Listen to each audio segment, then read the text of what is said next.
Swami Swahanandaji,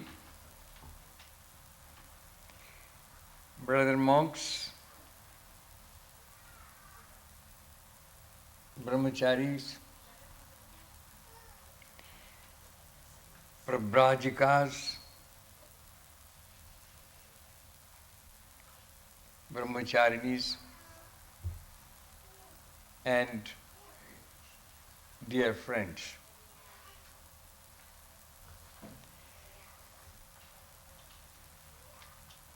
It is really and simply wonderful to be in a country that discovered Vivekananda. It is not Mary Louise Bach or Gargi who discovered Vivekananda.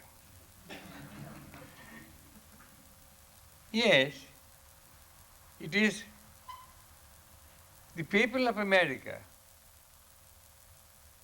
who could identify and recognize him and placed before the whole world with footlights,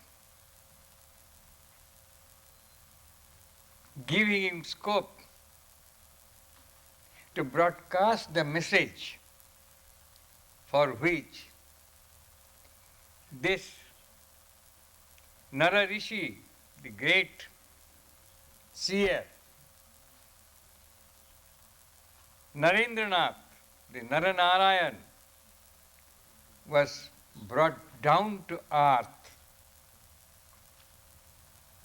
by Sri Ramakrishna to propagate the urgent message for the age, for which Ramakrishna, God himself, had to incarnate. But as you know, it was not possible for Sri Ramakrishna, who used to be mostly in ecstasy, and he needed a right type of instrument, a vehicle, to carry it and broadcast it. That is why from the Saptarshi Mandal, as it is said, this Narendranath, Vivekananda, was brought down by him. So, he did come. He had passed through all the ordeals, never knowing what is going to happen. It is a thrill. It is just inexplainable. It is breathtaking, even today, for me, as an Indian. Yes, a respected, recognized senior monk of a well-known organization.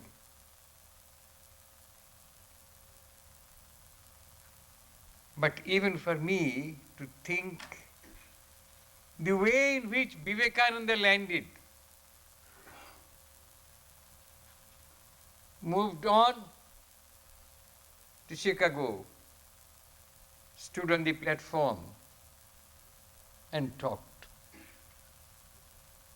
God knows, it is reality or a dream.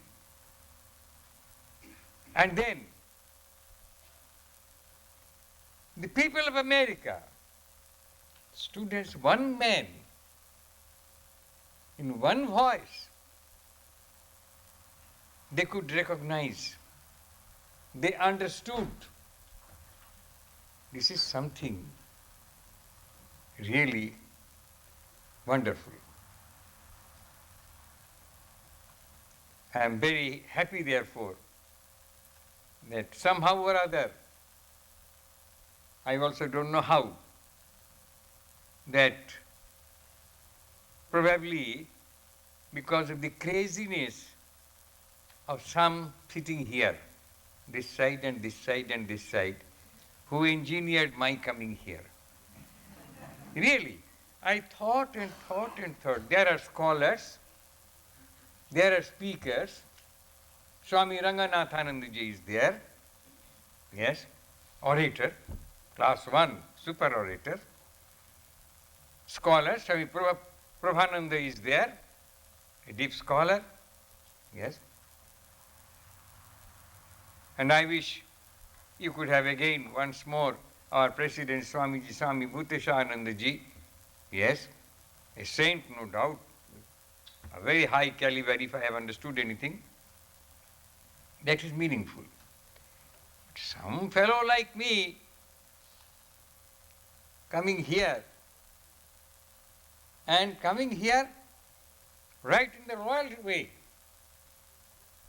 not traveling economy class, business class. Yes.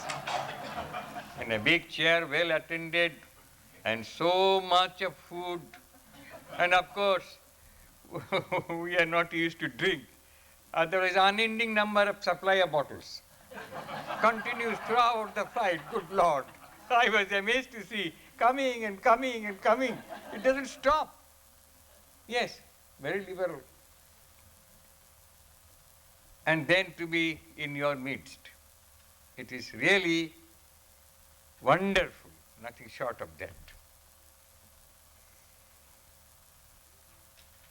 Now, for me, I shall remain ever grateful for this great opportunity. Now, today, as I have been told, is Ramakrishna Day, and the mission centenary also is connected with it. So, whatever little I can think of, I shall try to talk on that as briefly as possible, so that I am not caught as a fool. I shall try to remain, to give the impression, yes, I am also intelligent. Yes. Now, the message of Ramakrishna. Well, I was thinking, is there any need to talk? It is very simple. It is as simple as daylight. He has made it clear, his message. There is no second question necessary. There is no scholarship, research is necessary according to me. What is that? We go back to 1st January 1886. Sri Ramakrishna, as you know, was suffering from throat cancer. He was at Kashipur, and these young boys, Narendranath and others were there. Holy Mother was there. One day, when he felt somewhat comfortable, somewhat better, he came down from his room on the first floor and walked in the lawn. The devotees who also used to stay there, who were scattered here and there doing this and that, all sorts of errands, seeing that the master is walking about, they felt very happy and naturally they rushed to him. They rushed to him, they fell down at his feet and begged for his blessings. Under that mango tree, the master stood, and as usual, the intoxicated got intoxicated, of course, not the bottle intoxicated. So the intoxicated man immediately was transported to his higher level, raised his hands, and you remember what he said? He said two sentences. God realization or self-realization, whatever language you use, is the goal of human life. 1. 2 is blessings. May you all have divine consciousness.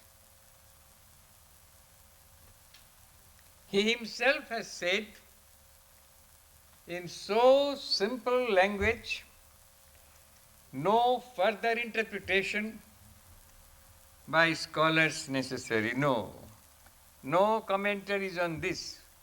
The language is very, very simple. Each one sitting here understands the meaning. God realization is the goal of human life. That is one sentence. And blessing, second sentence he uttered, may you all have divine consciousness.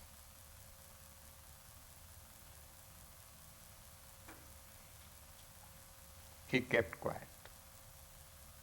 And with these two sentences, the devotees who were working here and there, they all got inspired and excited. Some of them started dancing, some of them cried, and of course, some of them could not bear also. It was too much for them. But these young monks, Vivekananda and others, seeing that the master has gone down, they got themselves busy in cleaning the room and all that. They didn't come there. Mother was in her room. So that is the objective, the goal, the message of Sri Ramakrishna. And standing before you with all the experiences that I have with the blessings of the Master in the organization, with the blessings of the Holy Mother, I think it cannot be made any simpler. So this is the message of Sri Ramakrishna briefly.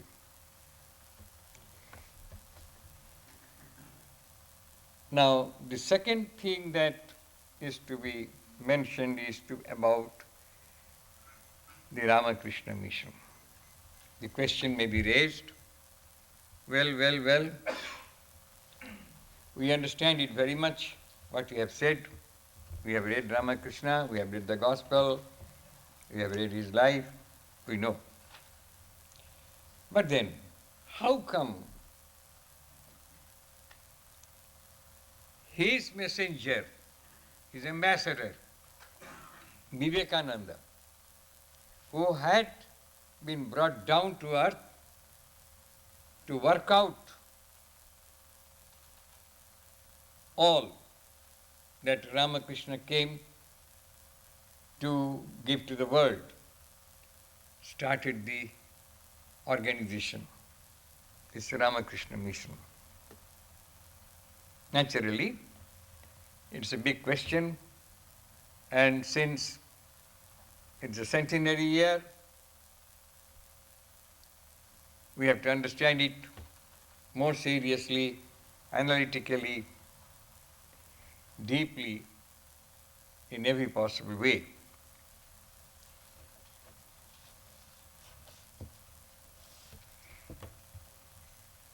But if we think deeply, the answer becomes very, very simple as I understand it. It becomes very simple. How? Sri Ramakrishna said God realization or self-realization is the goal.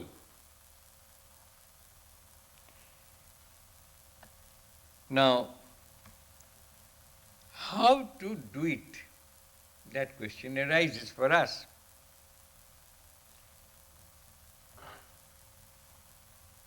Sri Ramakrishna did not say that God realization is meant only for the monks or nuns. Sri Ramakrishna did not say that God realization is meant only for men or only for women. Sri Ramakrishna did not say that it is meant only for scholars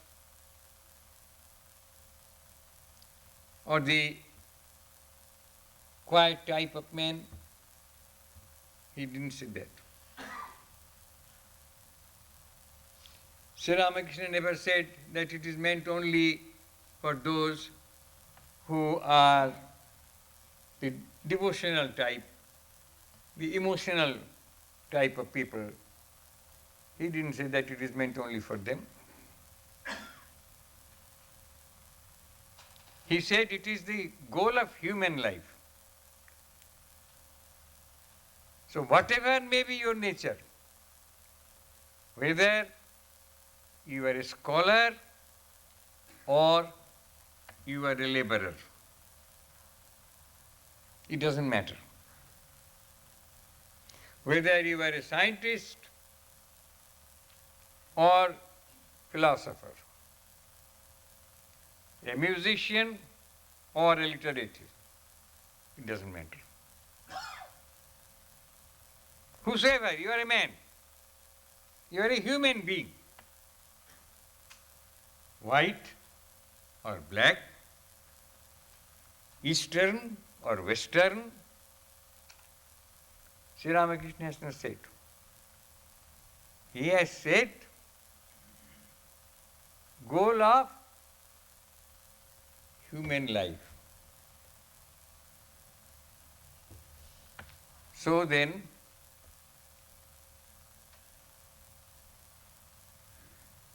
Narendranath, to formulate and show the practical way towards the fulfillment of this utterance or directive of Sri Ramakrishna, organized this organization. And he gave the motto, formulated the motto of the organization. Atmano mokshartham jagadhitaya cha. For one's own liberation as well as simultaneously for the good of the world. So many things are in it. I shall go into the detail. To my effort to make it as simple as possible.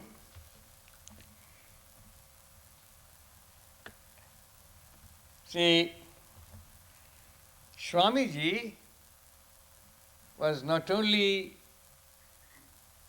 a spiritual being, but he was a very, very practical leader. Because the Master has said that God realization is the goal of human birth. He has not classified this type of man or that type of man, nothing. If you were born as a man, human being, your goal is God realization. Now,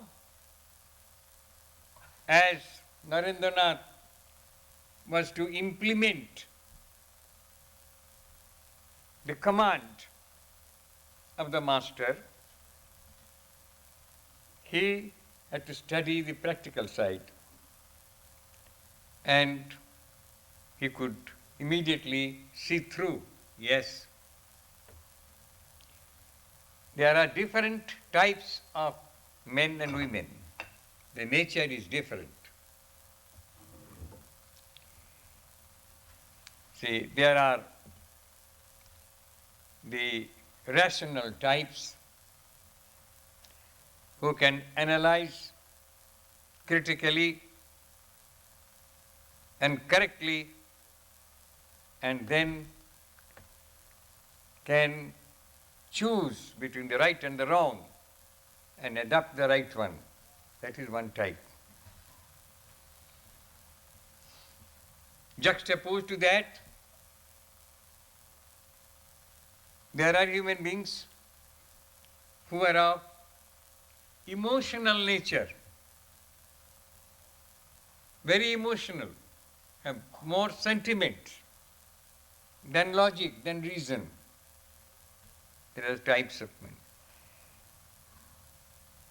This is one class.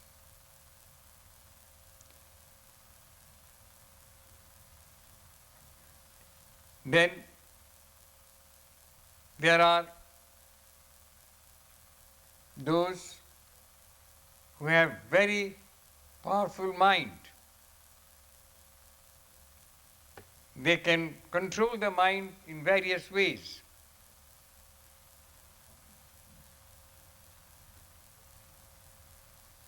And there are the philosophers. Accordingly,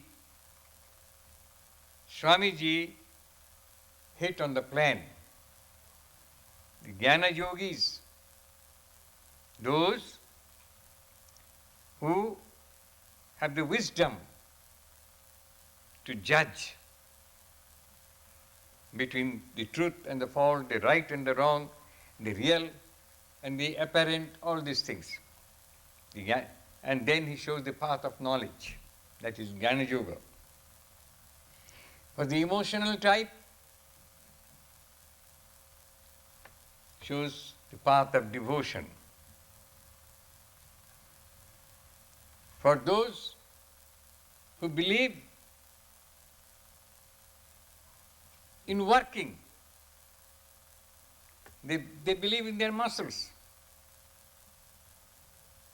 And I can work, give me work. Yes, go, do karma yoga.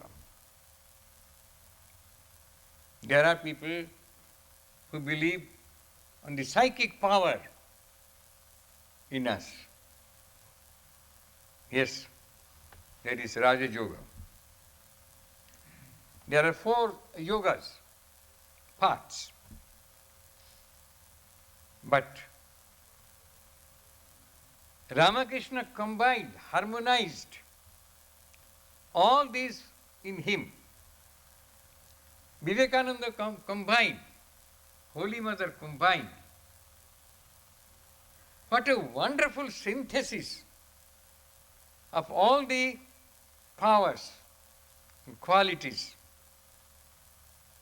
in us, all utilized and guided and leading to God, leading to realization.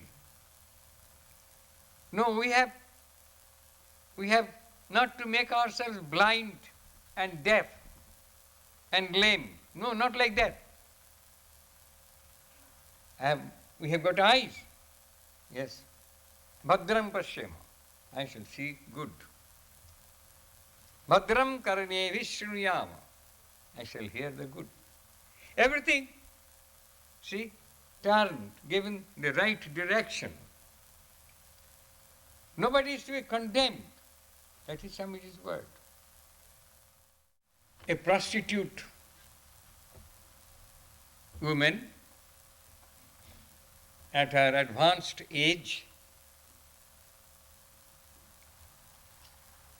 she became very sad, bitter in heart that she had to spend her life like this. She had no peace of mind.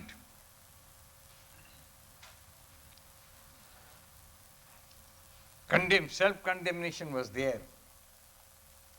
Sometimes she thought she was thinking of committing suicide or something like that. Then she came to know that there is a village woman at such and such address in Calcutta who gives blessings and can give consolation to anyone. So, one fine morning, she had a bath in the Ganges, dressed up cleanly, and then went to Mother's house to see the Holy Mother in Calcutta. So, in those days, going to the Mother was a very difficult job. There were many watching persons, men and women, monks and others. So unknown old lady came. So people were thinking, who is this, what is that, what is that, what is that? But she was only expressing her anxiety to go to the Holy Mother.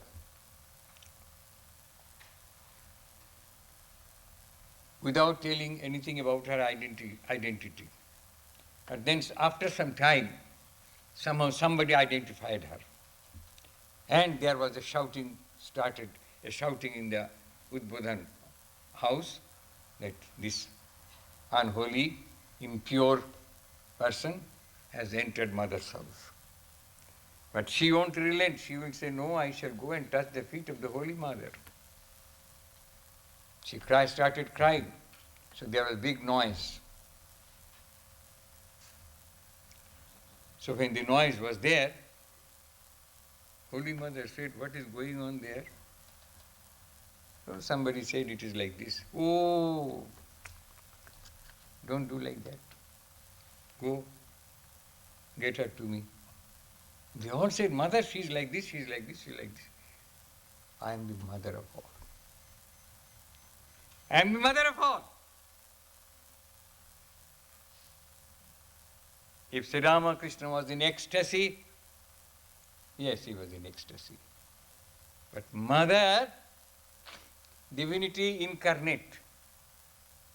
So Swamiji has taken from both Mother and Sri Ramakrishna while organizing the Ramakrishna organization, the mission.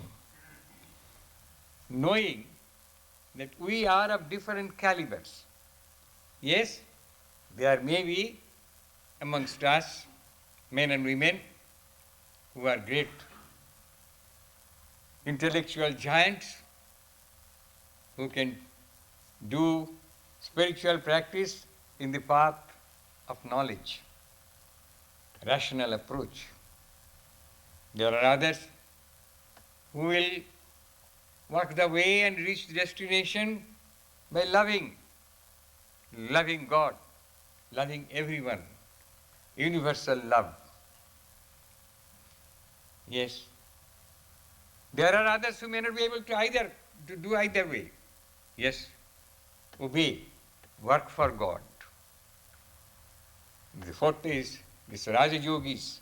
Yes, you also have a scope. If you are in the organization, then you have to do like this, like this, like this. But the greatest thing is, there was a time when the conception was those, particularly those who will become monks or nuns, they will retire to the forest or to the caves, monks or nuns. Swamiji wanted them to be in the midst of the market. Yes, in the open, in the villages, on the roads, everywhere, and practicing all this according to their nature. They will do this, they will do this, they will do that. But he has said the ideal is to harmonize all. Yes, I have got intellect, I shall use my intelligence for something. I have got devotion, yes, we worship. I have got energy to work, I like to work, yes, go. The field of education is there, the field of medical service is there, the relief services are there. In how many ways we can offer service unselfishly, without asking for any return. And what happened as a result? Elevation of the self. I have got energy. Yes, I give, I offer, I dedicate. I do not look back like a beggar, give me in return something. No. I love you because I love you. I love you because you are my God. You are my God. You are my God. You know, you have heard of the Vaishnavas. Those who, you know the Vaishnavas? Those who worship Lord Krishna, Radha and Krishna and all that. They don't take to the path of this knowledge or karma, work, not all that. Only love of Krishna and Radha, worshipping Krishna and Radha, talking Krishna of Radha, like that. Now, there, the Vaishnavas say, Jato jato mano jati tatah tatah param padam. Wherever my mind goes, I find his footprint. I am reminded of one Ramdas Babaji. He used to be sitting almost all the time with closed eyes. He was a Vaishnava sadhu. And whenever somebody will go to him, somebody will announce, Babaji, so and so has come, Babaji, so has come. So he used to be almost always in God intoxicated mood. So after things were announced, he will look, and the first thing will be as if he had a very pleasant surprise of seeing his God. So the sign of joy came. That is, as he opens the eyes, he sees God. As he closes the eyes, he also sees God. So the Ramakrishna Mission, Atmano mokshartham jagadhitaya cha, for one's own salvation and for the good of the world, combined, gives an opportunity, opens the door for all different types of men and women to be yoked into the divine mission which will bring good to the world and good to one's own self. That is the Ramakrishna Mission. 100 years is really not much. It is just the beginning. Swamiji said in his own language that to fulfill the wish or the mission of his master, that is Ramakrishna's incarnation, he wanted to set in motion a machinery which will work out the great objective of the incarnation of Sri Ramakrishna, and that is this Ramakrishna mission. And Ramakrishna Math also is there, and this is a branch of the Ramakrishna Math, the Vedanta Society or the Vedanta Centers. It is the same principle. According to the need of the people where the center is established, the program of work is organized, but the objective is the same. It has nothing else except God and Godhood. The objective is nothing. There is no miracle or magic here. There are many, we see through the newspapers, many saints or whatever you call, who can work wonders, who can do like this and get you tons of gold or diamonds. No, we don't believe in it. Not only we don't believe in it, as according to the instruction of Ramakrishna, Holy Mother and Swamiji and all of the direct disciples, they are in such things. If these things come to our life, it will stop our spiritual development if we get attached to these things. It is a pure development of the self, the manifestation of the divinity already in man. That is the religion defined by Swamiji. The divinity is there in each one of us.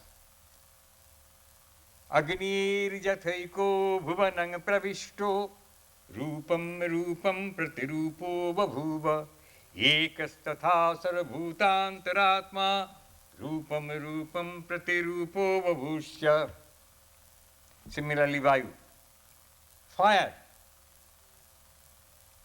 the power, yes, it is there. It is in the incense stick. It is in the charcoal. It is in electricity. Everywhere, the power of fire, but in different shapes. Wind moves about. In how many ways? But it is the same wind. So, it is the divine, it is God that is everywhere. So the Ramakrishna mission's objective is actually to put God everywhere and dedicate your heart and soul in the way you can. In any way that suits you most, you come, you are welcome. Nobody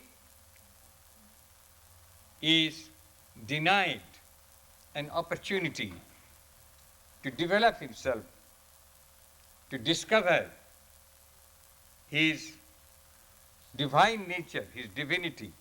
Nobody is denied. People of all nature are welcome here, and they get all scope to develop. And God's blessings are there. The ideal is there. Of course, we have to struggle. We have to be steady. But that is the ultimate goal. There is no use reading the scripture to a hungry man. If somebody is hungry, first give him food. If somebody is sick, first give him medicine, let him come up in health. Then talk about the Gita or the Upanishad or the Bible or the Quran afterwards. He is suffering physically, and you are talking of philosophy there. Who will listen to it? So be practical, be realistic. So the Ramakrishna mission aims at one's own self-realization or aims at making every individual not only conscious but ultimately fully established in one's own real self, not cut off from the world, but along with the world, carrying the world, serving the world as best as possible. So, this is the message of Ramakrishna I started with, and this is how the Ramakrishna Mission is functioning at different levels, in different ways. In so many ways, this service is given without any expectation, without any return. It is a dedication, it is love. And as you practice this, you develop spiritual love, divine love, and you have all the blessings of God. Thank you very much for your patient hearing, and excuse me for my very weak presentation of such very important subject, and probably we expected that, oh, he has come from Belur Math, he is the vice president and all sorts of things, but all are not same, in every way. He is a speaker, he is a learned man, there are others here amongst you, there are so many here sitting, I could see here and there, but you must congratulate me that even then, yes, you must congratulate, even then I have the boldness, the courage to stand before you and talk to you. Thank you.